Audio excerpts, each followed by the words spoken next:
El Estado social y democrático de derecho. Concepto de Estado social y democrático de derecho. Aquí nos vamos a ceñir básicamente a la propia Constitución española del 78.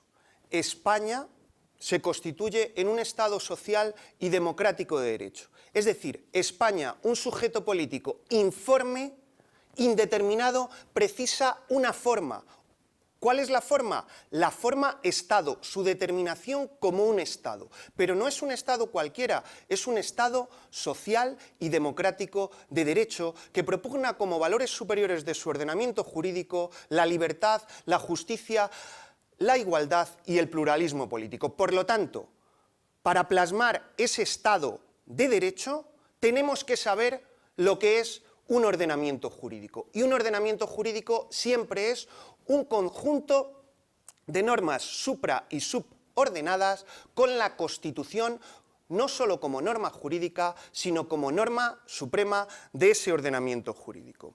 Por lo tanto, el Estado de Derecho sería Estado constitucional de ordenación jurídica. No estamos, por tanto, en una definición de la soberanía como poder ilimitado, absoluto, sino que dejamos paso a un texto constitucional como límite al poder público también en democracia.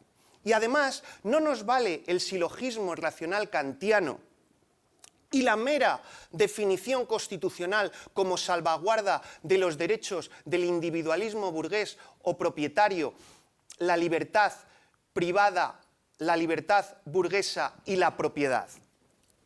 No, tampoco nos valdría el Estado legislativo parlamentario con su máxima, una ley, una organización, un procedimiento. El sistema es mucho más complejo. Ese Estado constitucional de ordenación jurídica, ese Estado de derecho, queda adjetivado como social y democrático. Y por lo tanto también tenemos que introducir esa adjetivación. Pero definamos primero Estado de derecho, tal y como aparece en nuestro texto constitucional. Primero sería imperio de la ley, como expresión de la voluntad popular, pero desde el principio de constitucionalidad que debe respetar, por lo tanto, la superlegalidad material y formal de la Constitución. Y sí, también salvaguarda de derechos como característica, pero no solo de los derechos del liberalismo burgués.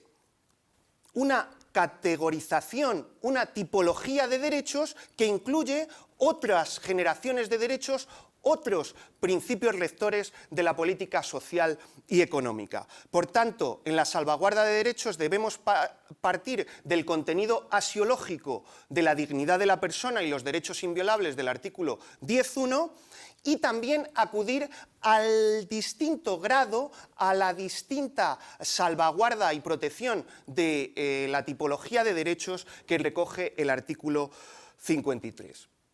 ¿Y qué decir de la separación rígida entre poderes? Nuestra Constitución no habla de separación de poderes, recoge poderes públicos en plural, distribución, por tanto, del poder público desde la legitimidad democrática. Y en esa distribución tenemos que partir primero de la distinción entre el poder constituyente y los poderes constituidos en la conversión precisamente del pueblo identificado con la nación en ciudadanos que tienen derechos políticos y además los ejercen.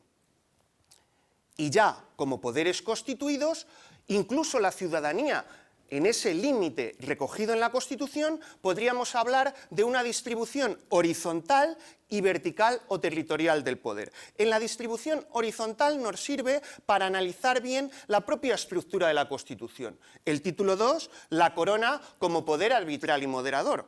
El título 3, las Cortes Generales con esa capacidad legislativa estatal y de control de la acción del Gobierno.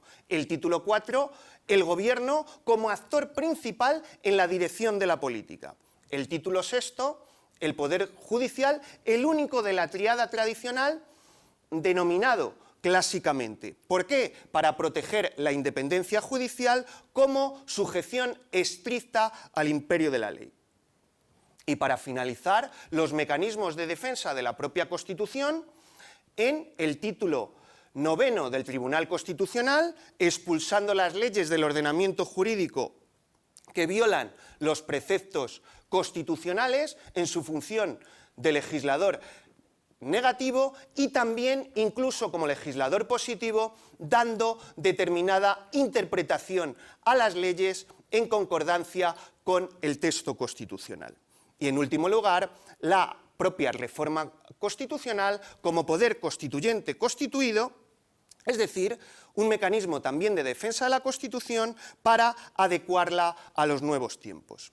Respecto a la distribución vertical territorial del poder, habría que ir a la propia jurisprudencia del Tribunal Constitucional cuando distingue claramente entre el Estado titular de la soberanía e incluso aquí diciendo que la soberanía no es un poder ilimitado, sino que tiene sus límites, y autonomía, que no es soberanía, sino que se define desde la propia unidad de la nación española, distinguiendo comunidades autónomas con autonomía política, es decir, potestad de autoorganización y legislativa, y las corporaciones locales, dícese municipios y provincias, con autonomía administrativa, potestad de autoorganización y potestad normativa de rango inferior a la ley, es decir, ordenanzas, reglamentos o bandos del alcalde.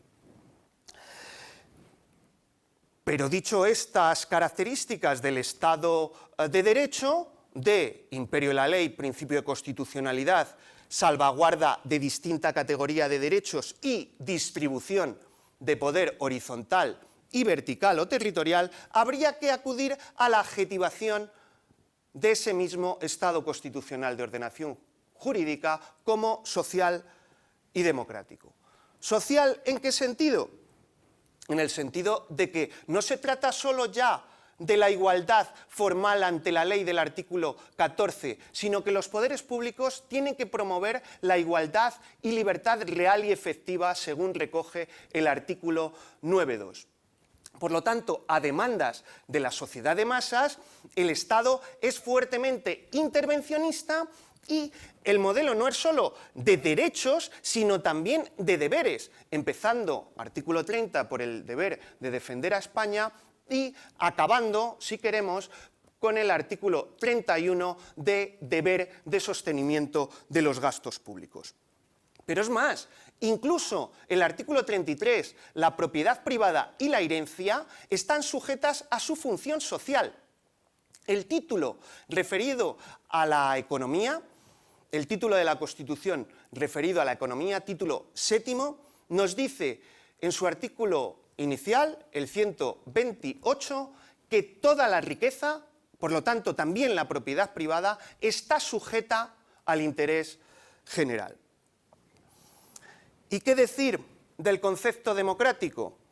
La democracia, también el propio artículo 9.2, busca que los poderes públicos fomenten la participación ciudadana en los asuntos públicos. Y bien es cierto que nuestro modelo es de democracia indirecta, por lo tanto, de democracia más bien representativa, pero no podemos obviar que la propia educación busca plasmar esos principios democráticos y, por tanto, que la democracia no es solo procedimental, sino también sustantiva, empezando por esa dignidad y los derechos inviolables de la persona.